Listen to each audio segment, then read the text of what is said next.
कल एक लड़का आया हुआ था, तुम लोग क्योंकि यंग हो तुम्हें बता दूं, वो लड़का आसपास पुरखास के पास से किसी गांव का था। उस लड़के ने बीएससी कर रखी थी दिल्ली यूनिवर्सिटी के हिंदू कॉलेज से, एमएससी कर रखी थी, सर ने बता दिया, परिमल सर ने। एमएससी में वो टॉपर था। मैंने ही सर को दिए थे उसके कागज, क्योंकि मैं उसके साथ बैठी थी। उस लड़के की इतनी दीनहीन दशा थी। परसों आया था वो हमारे पास, या शायद कल आया था। उसने मुझे पता है क्या कहा, मैं इस क्लास के बाद बाहर गई थी तो उसने मुझे कहा कि मैम सर से मेरी मीटिंग जरूर करनी है मुझे आज। मैंने कहा भाई सर तो फ्री नहीं होंगे, हम 2:30 बजे तक तो क्लासेस में होते हैं और फिर सर को ट्यूशन पे जाना है। हम ट्यूशन पढ़ाते हैं बड़े लेवल पे, 6ठी से लेके 12वीं तक को। तो कहता है कि मैम चाहे शाम तक मुझे बैठा लो, मुझे 2 मिनट की सर से मीटिंग करनी है। अगर मैं आज चला गया ना तो कल मुझे दुकान खोलनी पड़ेगी चाय की। मतलब मुझे उस पर तरस आया उस लड़के पे कि कितना हाईली एजुकेटेड, एमएससी में जो फर्स्ट रैंक होल्डर था, जिसने बीएससी इतने बढ़िया कॉलेज से कर रखे जहाँ एडमिशन नहीं मिलता लोगों को, लाइन में लगे होते हैं इतने अच्छे अच्छे बच्चे, और ये सब करके फाइनली उसके हाथ में क्या 3 बेटियां थी उसकी। कह रहा था 21 साल में शादी हो गई और 27 साल का अब है, 3 बेटियां। सोचो कितनी जिम्मेदारी, उम्र कितनी, 27 साल। और अब फाइनल स्टेज क्या थी कि अगर कल मेरी मीटिंग नहीं हुई, मुझे जॉब नहीं मिली, तो कल मैं दुकान पे बैठ जाऊंगा चाय की पे। आप ये देखो कितनी दयनीय दशा है किसी इंसान की पढ़े लिखे की। मतलब मुझे तरस आया कि इतना पढ़ लिख के उसको चाय बनानी पड़ेगी, फिर क्या फायदा हुआ इतनी पढ़ाई लिखाई का। दिक्कत क्या थी, वो अपने घर में इकलौता पढ़ा लिखा था। वो मूवी है ना 3 इडियट्स, देखी हो तो, वो एक पोस्टमैन का वो लड़का था, उसका एक डायलॉग था बड़ा अच्छा, जो जिंदगी में सच में समझने की चीज है कि जो गरीब परिवार में एक आधा पढ़ जाता है ना, तो माँ बाप को लगता है ये हमारी सारी गरीबी मिटा देगा। उस लड़के से वही एक्सपेक्टेशन थी 9 भाई बहनों की और माँ बाप की कि ये हमारी गरीबी मिटा देगा। उस पर धड़ल्ले से पैसा लगाया, पानी की तरह पैसा जाता। तुम अगर पढ़े लिखे हो तुम्हें पता होगा, बीएससी एमएससी ऐसी ही नहीं होती, रोज आवाजाही में बहुत रुपए खर्च होते हैं, कहीं रहोगे पढ़ोगे तो पैसा लगता है, फ्री में कुछ नहीं होता। और फाइनली क्या है, आज वो बेरोजगार, 3 बेटियों की जिम्मेदारी उसके ऊपर है। और उसने ये कहा मुझे लिटरली कि मैम 20,000 तक की नौकरी अगर मुझे मिल जाए तो मेरे बच्चों की रोटी चल जाएगी। मतलब दया का भाव आया, ये नहीं कि बहुत काबिल है, ये कि इस बेचारे की हालत क्या है। उसको मैंने कहा तुम्हारी जिंदगी की सबसे बड़ी गलती पता है क्या है, तो उसने कहा कि नहीं पता। नहीं, उसने मुझे कहा कि हाँ शादी। मैंने कहा नहीं, शादी तो कोई गलती नहीं होती, तुम्हारी सबसे बड़ी गलती ये है कि तुम्हारे पैरों के नीचे जमीन नहीं थी और तुमने बहुत ऊंची उड़ान भरने की कोशिश की। ऊंचे सपने देखना कभी गलत नहीं होता, पर हम आम लोग जो है ना, आम लोग, उनके पैरों के नीचे अगर धरातल है ना तो ही वो ऊंची उड़ान ले सकते हैं। अब तुम्हें अगर जंप लगानी है तो तुम नीचे धरती पे प्रेशर लगा के अपनी बॉडी को आगे की तरफ फेंकते हो। उसके पास धरातल नहीं था, उड़ान ऊंची भरने की कोशिश, तो औंधे मुंह तो गिरना ही गिरना था। किसी भी इंसान को सबसे पहली चीज देखनी चाहिए मेरी असली स्टेज क्या है। अगर वैसे थोड़ी कड़वी जबान में कहूं तो अपनी फाइनेंशियल औकात देख के आदमी को स्टेप लेना चाहिए, और उसमें मैं भी शामिल हूं। मैं तुम्हें नहीं कह रही हूँ, मेरे फादर इकलौते अर्निंग हैंड थे, हम 4 बहनें थी। ये हमें बचपन से दिखता था कि हमें पढ़ लिख के काबिल बनना पड़ेगा, हमारे पास कोई दूसरा जुगाड़ नहीं है। हमारा ये नहीं है कि पिताजी पैसा लगा देंगे और हम कहीं चले जाएं कि हम कामयाब हो जाए, नहीं, पढ़ना पड़ेगा। अपनी असलियत पहचानी 12th क्लास में। मेरे उस टाइम पर 82% मार्क्स थे, तब बहुत बड़ी बात होती थी। 82% में लोग पता नहीं कहाँ हवा में उड़ते थे। तब मैंने ये बिल्कुल नहीं सोचा कि मैं डीयू ज्वाइन करूं या मैं डीयू जाऊं, मैं दिल्ली से ही थी। तब मैंने सोचा कि मैं कैसे क्या करूं कि मैं 2 साल में इंडिपेंडेंट बन जाऊं। और तब डाइट में एडमिशन हुआ करता था, एंट्रेंस टेस्ट। 12वीं करते ही, जैसे 12वीं के एग्जाम खत्म हुए, अगले दिन एनसीईआरटी उठाई थी 6ठी से 10वीं तक की, सारी गो थ्रू हो गई, मेन चीजों को रजिस्टर में लिखा। सबसे पहले नोट्स थे वो मेरे, जो मैंने नौकरी के लिए बनाए थे। तब मेरी एज महज 17.5 साल की थी। 17 साल और साढ़े भी नहीं थी पूरी, क्योंकि दिसंबर मेरा बर्थ ईयर था। 17 साल 4 महीने मेरी उम्र थी जब मैंने पहली बार नोट्स बनाए अपनी नौकरी के लिए। और उसके बाद फिर मैंने कभी पीछे मुड़ के नहीं देखा। फिर डाइट किया, डाइट करते करते समझ में आ गया कि नौकरी पहली प्रायोरिटी है। तुरंत से तैयारी की, नौकरी मिल गई। नौकरी के बाद मुझे ये था कि मुझे बहुत आगे बढ़ना है, क्योंकि अपने ऊपर क्षमता पे अपने पे होता है, मैं कुछ कर सकती हूँ। उसके बाद नौकरी करते करते मैंने बीएड का एंट्रेंस दिया इग्नू का 2007 में। ऑल ओवर इंडिया मेरा फर्स्ट रैंक आया। मुझे भी नहीं पता था कि फर्स्ट आएगा, और मुझे ये था कि पास हो जाएगा, पर मैं मेंटली फ्री थी क्योंकि मेरी कमाई आती थी। 2007 तक तो मेरी कमाई बहुत बढ़िया हो गई थी। तब तक पे कमीशन आ गया था 2006 का, उसमें मेरा फर्स्ट रैंक आया, ऑल टाइम हाईएस्ट। तब तक वही था, मुझे आज का नहीं पता।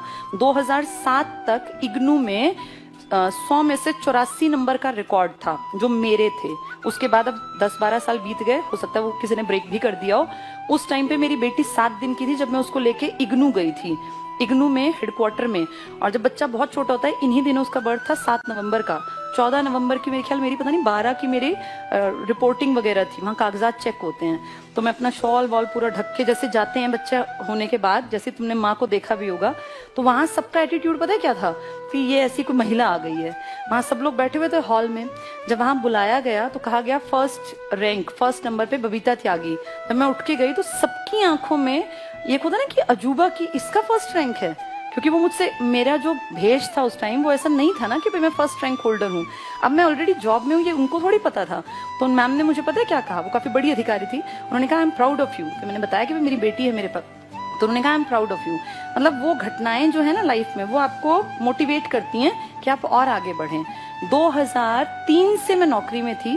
2015 में जब आईसीएस बहुत बढ़ गया, तब फाइनली मैंने डिसीजन लिया कि अब मैं और अच्छा कर सकती हूँ नौकरी से बहुत बेहतर।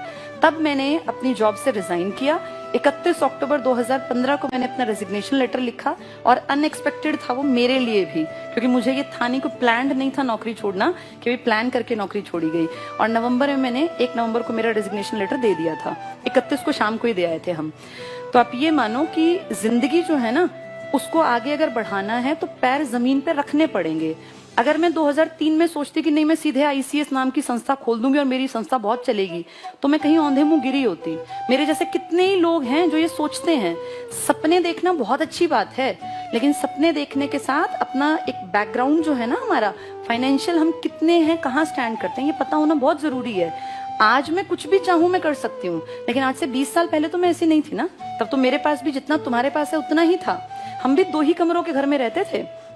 मेरे पिताजी को बहुत अमीर आदमी नहीं थे, हाँ बस ये था एक सरकारी नौकरी थी, तो हम मेंटली फ्री थे। हमारी स्कूलिंग बहुत अच्छी रही, मैं अच्छे स्कूलों में पढ़ी, देश के अलग अलग कोनों में पिताजी के साथ हमेशा रहे, तो वहां से एक अपब्रिंगिंग अच्छी मान सकते हैं। लेकिन मेरे साथ के बहुत लोग थे जो पीछे रह गए, जो मुझसे ज्यादा इंटेलिजेंट थे, कारण सही टाइम पे सही डिसीजन ना ले पाना। तो तुम जितने लोग बैठे हो ना, जिंदगी के जिस पड़ाव में तुम अब हो, मैं तुमसे 15 साल पहले, 20 साल पहले इस पड़ाव में थी। इसीलिए बता रही हूँ, लाइफ मौके देती है, बस आपको समझ होनी चाहिए। अब जो ये कल लड़का आया था, ये 27 साल का है। अगर इसने 18 साल के बाद जेबीटी करके कहीं नौकरी ज्वाइन कर ली होती, तो आज वो लड़का लाख रुपए की तनख्वाह ले रहा होता। जो मेरे संगी साथी है ना, लाख रुपए से ऊपर सैलरी है। मेरी बड़ी सिस्टर की 1,10,000 से ज्यादा सैलरी पड़ती है, मुझसे सिर्फ 1.5 साल भर बड़ी है वो। तो आप ये देखो, वो लड़का ऊंची उड़ान, अच्छी बात थी, यूपीएससी कर जाता।